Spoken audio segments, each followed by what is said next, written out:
Many businesses need capital to expand and operate, and there are many different ways to access capital that maybe all businesses don't know about. So with me, Courtney Murray, the CEO of Coastal Capital, with a new show, All Things Capital. So looking forward to this. What does the series plan to explore and highlight? Sure, Jane. Thank you. We're really excited about this series because I want to explore truly all things capital. And so we will start by interviewing different people from wealth management to women who have already done the capital raise for themselves up to the multi-million-dollar range. We also have alternative lending that we're going to talk about, private equity, venture capitalists. There's also tax strategy that we'd like to bring into this series because I think it's very important that people understand the different components of raising capital and all the different avenues that they have to explore as an entrepreneur. What do you plan to explore in this series in terms of financing options? Sure. So I am in my own space. We're alternative lending equipment finance world, SBA, lines of credit, things like that. But what I've learned through all of my knowledge is there are venture capitalists. There are ways to raise private equity. There are ways to put a file together to really put a human touch back into the lending aspect, where you can actually explore opportunities with just an application. And so we'd like to go through and just do an educational series on all the different capital aspects and find out what way you want to leverage and bridge the gap yourself, because each lending offers different things for each person. Sure. And a lot of people may not know how to explore venture capital options. So you're going to help them with that. Absolutely. Yes. So what aspects of leadership and growth will you explore? How can CEOs navigate all the challenges that come with being an entrepreneur? I think one of the biggest things that I want to touch on that I learned later on in life being an entrepreneurial woman is tax strategy. And so something I really want to touch in is the leadership side of mentorship, tax strategy, gaining that knowledge as an entrepreneur so you can move forward with the right type of capital. Because sometimes one type of financing might be completely different than when you're expanding your business and opening a second location. So really getting that educational series part out. And what are your plans with the capital raise? So with the capital raise, Coastal Capital is going to really put the human touch back into lending because our underwriting capabilities came from the 1950s. Our industry's been around since 1870, starting with the railways.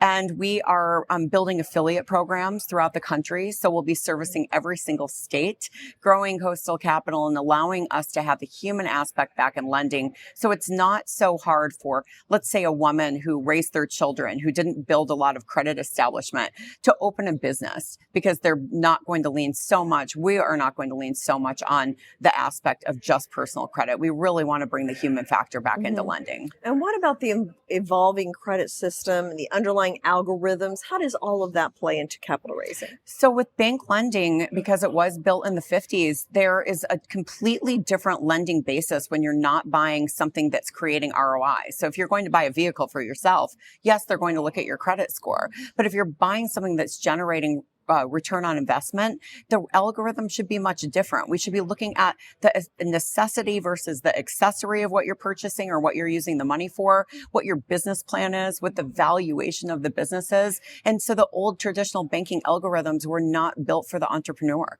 And we want to change that. And I think it's so important in this day and age with the ever-changing economy that we live in. Yeah. Why is it important that entrepreneurs know about these changes?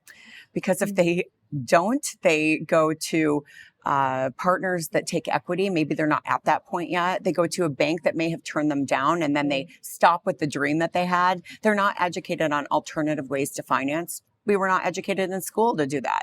And so I think it's really important to explore the avenues because there's a lot more yeses than nos. But if you don't know what the options are, you're most likely when you're starting up or expanding, you might hit a cap in the wall, and we have to educate that. Right. And learning all of your options helps you make the best judgment in the end. So now, in focusing on the human touch factor that you talked about, how will this capital raise highlight the personal and the human elements when you're making these decisions? Sure. So we have an algorithm where we create true partnership with our clients, and we know everything about them. We know exactly what the equipment might be producing, what they're using the revenue for. We know about their hiccups. Maybe they have a credit hiccup, or maybe they're expanding outside of their comfort zone, and we have a fit for them. And so what Coastal Capital will do, it will open up opportunities outside of that traditional window for us to take chances on future businesses, people with growth.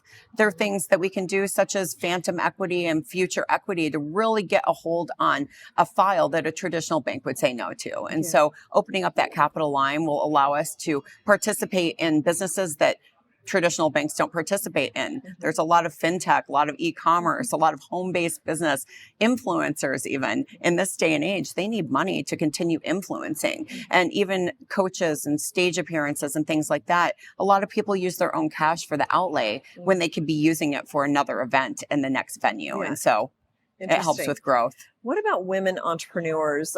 What special challenges do they have? Does it feel like now women are having easier access to money?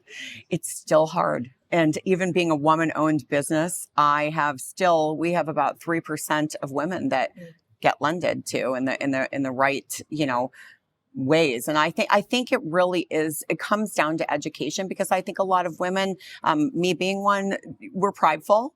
And so we learn from people who tell us. We do start to ask more questions, but we are prideful. So it's a lack of knowledge on how to structure a package to get approved for financing. And a lot of women also go to people who say, I'll invest in your business, but then they take equity and they take your idea. And there are times and places to do that. But women need the additional education to know that there's availability to them. And I think that we really need to change the way we look at women who are stay-at-home moms, and we don't need to look at the credit aspect of it. We need to look at their idea and believe in them as people. And that's what we've done over the last couple of years on our own portfolio. And it's performed better than any of our heavy equipment and construction on our portfolio. Interesting. Yeah. So, all right, Courtney, I'm looking forward to this series. Such Me great advice. too. Yeah. Thank you so much. Thanks, Jane.